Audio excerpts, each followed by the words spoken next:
Hi, I'm Christina Sharp, back here with Mike Deschamps, Ken Bertossi, and Marie Bertossi. And we, as part of our continuing conversation in MiraCosta's Leader in Residence program, we are continuing our discussion, and for part 3, we're going to talk to Ken and Marie a little bit about their lives together.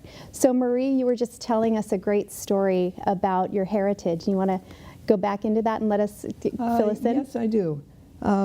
I'm of an Italian background, and our Italian family friends had a tradition that when the girl got engaged, the parents would give her a set of luggage.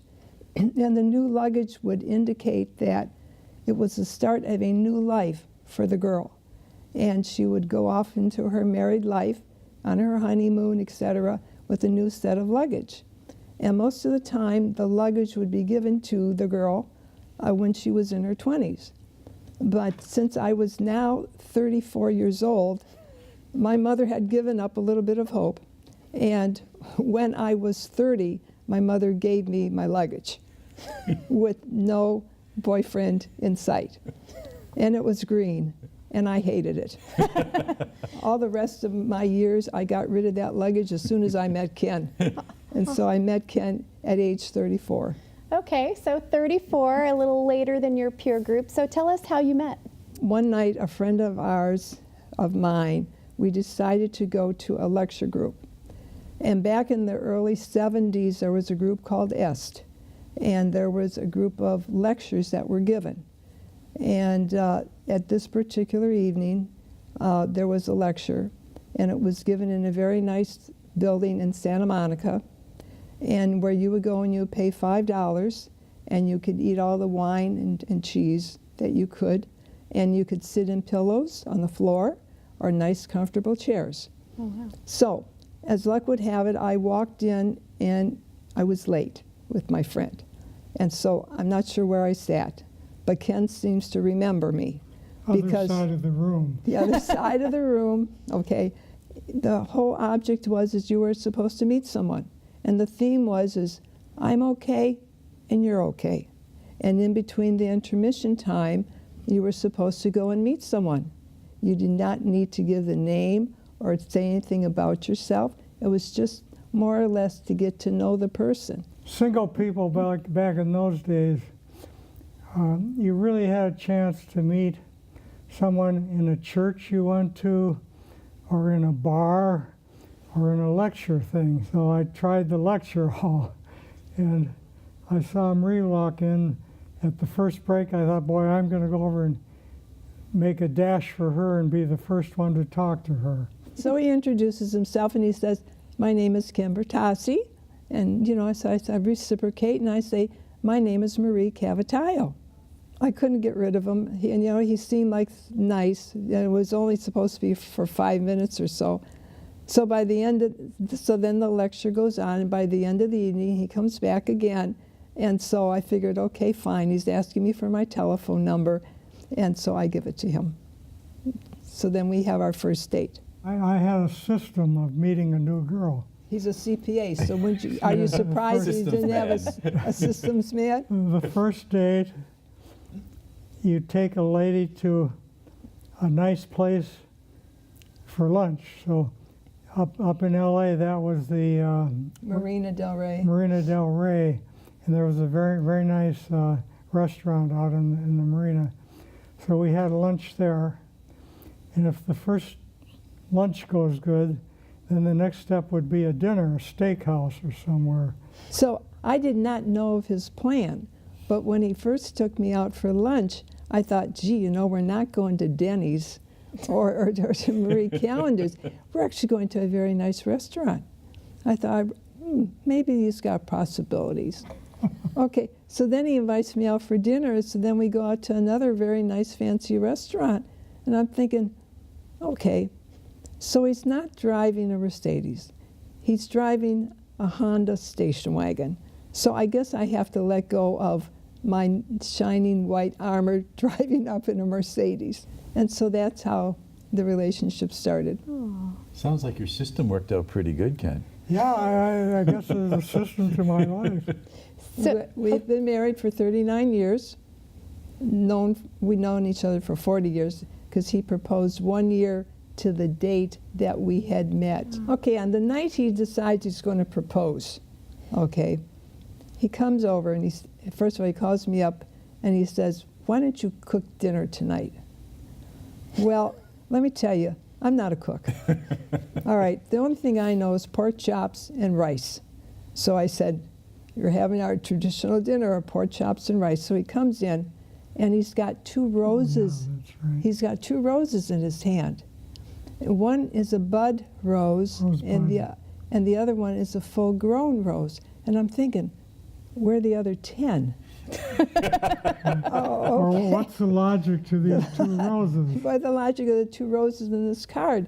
And so the card he just puts on the table, and he said, "I'll tell you about the roses after we eat." And I thought, boy, I hope I didn't burn the pork chops because, you know, that's all so anyway, so then as the night progresses, then he explains to me about the 2 roses. The one that is a bud rose, which represents our, what I forgot.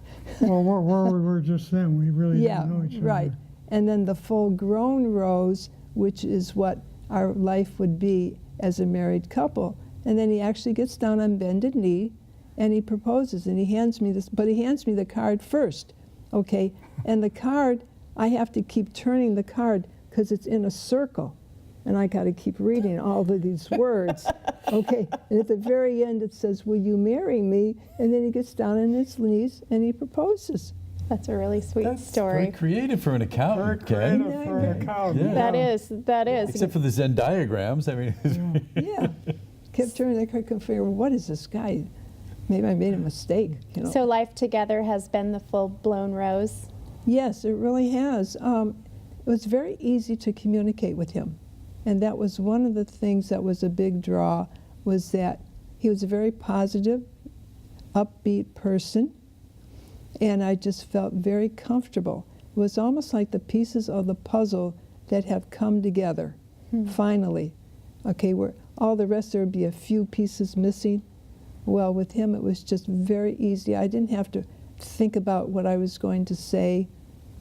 It was just, I was very comfortable with him. Oh, God. Sounds like you guys have had a great life together. Yeah. And going back, so you get married, you both are working full-time. That's correct. So you're balancing 2 busy careers. What did you do, or what do you think were some of the things that really made your relationship work in trying to balance 2 full-time jobs, 2 busy work lives, and a successful marriage? Communication. And we really just respected each other. I respected him for his position and the hours that he worked, and where he worked very close to home. I worked in Beverly. We were living in Playa del Rey at that time, which is by the LA airport. I worked in Beverly Hills, so my hours were different. Like mine were from 9 to 6. His were more like from 8 to 5. And it was just a nice communication. So he would get home first. Maybe he would start the dinner or afterwards. And it was never any problem. It was more a give and a take. And I remember that we would get up very early in the morning because we lived in Hermosa Beach, which was very close to the ocean. We get up at 5:30. I don't know how I'd do that again.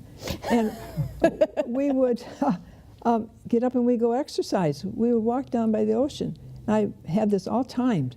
I had to be back by a certain time because I had to go and get my makeup on and do my hair and get dressed and allow for the traffic and be at work by 9 o'clock. And I thought, Her work was in Century City of LA. It was a business management firm that handled all the personal business of the famous entertainment people. And that professional presence is definitely important in a work environment like that. Getting there on time, being presentable, yes, all of that. It was. And also, I'm a very organized and detailed person. And there are parts of Ken which is not organized and detailed. and one of them is his desk in the office. And I would just love to organize that desk. If we had more square footage, we would have a bigger Yeah, well, office. as it is, okay, he has his side of the office, and I have my side of the office, and there's like a yellow line, and I'm not supposed to go there, but he's not supposed to come either. So, still being the executive secretary, I guess I would say, or executive assistant, he will sometimes go to bed early. And when he gets up in the morning, there's all sorts of notes on his desk. My instructions for the following day. Right. Don't remember to do this or to do that. But it works for us. Okay. You've got a good balance. A good balance. Keep a schedule. That's those are really, words to live by. Communication. Those are really Communication. words to live by for all of us, whether it's in a relationship, whether it's in your work life, whether it's in your personal life, professional life. Really, those are kind of like three really big, important keys to success. Right. And we do not have children. There's a 13-year age difference between us. And so family is also very important. I have 2 sisters and a brother. One of my sisters has 2 daughters, and those 2 daughters we have become very close with ever since they were born. They were born in 1980 and 1983. And they feel like daughters. And they feel like daughters, yeah. So can you tell us a little bit about your school incentive plan that you developed for them? Okay, education is very important to him, as it is to me too, okay?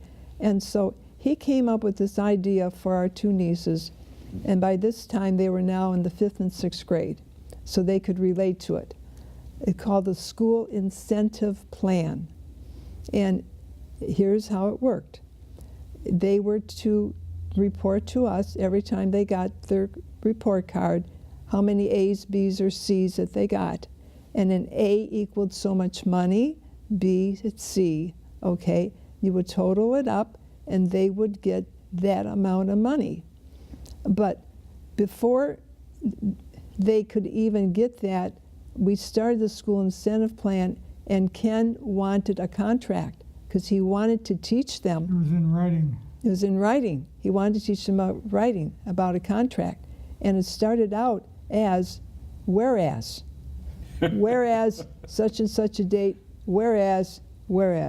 And basically what it was, whereas it started out, second paragraph, they got so much money, it was an incentive, an immediate incentive. Third paragraph was, then we would match that incentive 10 or 20 times, and it would go into their college education. And it started like in the 5th or 6th grade, worked all the way up until they graduated in high school, and then they got that money and helped them towards their college education.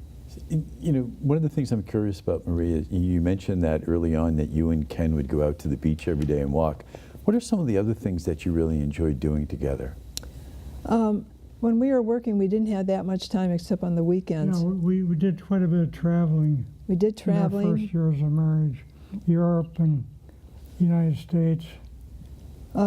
In Europe, we went to, I wanted the English-speaking countries first because I could understand them and I would enjoy the food better.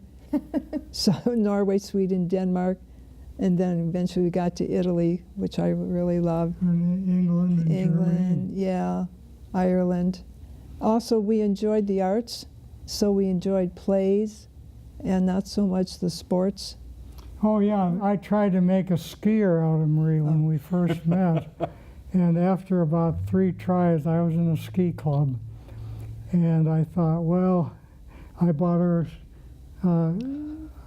ski boots and all that stuff. Yes, as an engagement present. I got ski boots, and poles. And I said, thank you very much, Ken, but it's the ring. It's the ring that I really want. Oh, okay.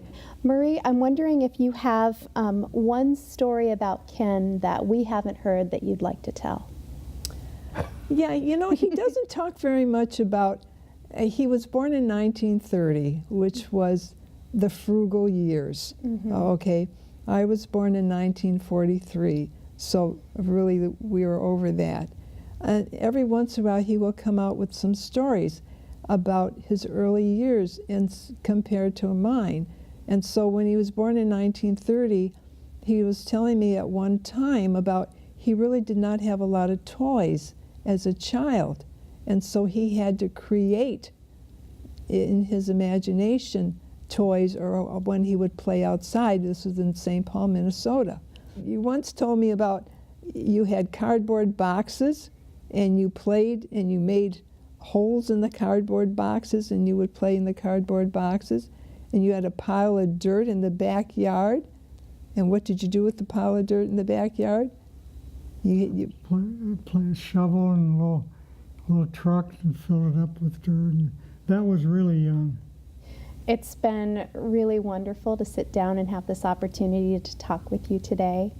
I think that we've learned a lot about what it takes to be a leader in accounting, at least, and to build a career from nothing and from the start that you had and the life that you've built with the tools in your mind and in your body has been really impressive. And I thank you on behalf of Mike, myself, and MiraCosta College for giving us this opportunity to sit down and talk with you. And I thank you on behalf of our students for sharing your lessons and your lives with us.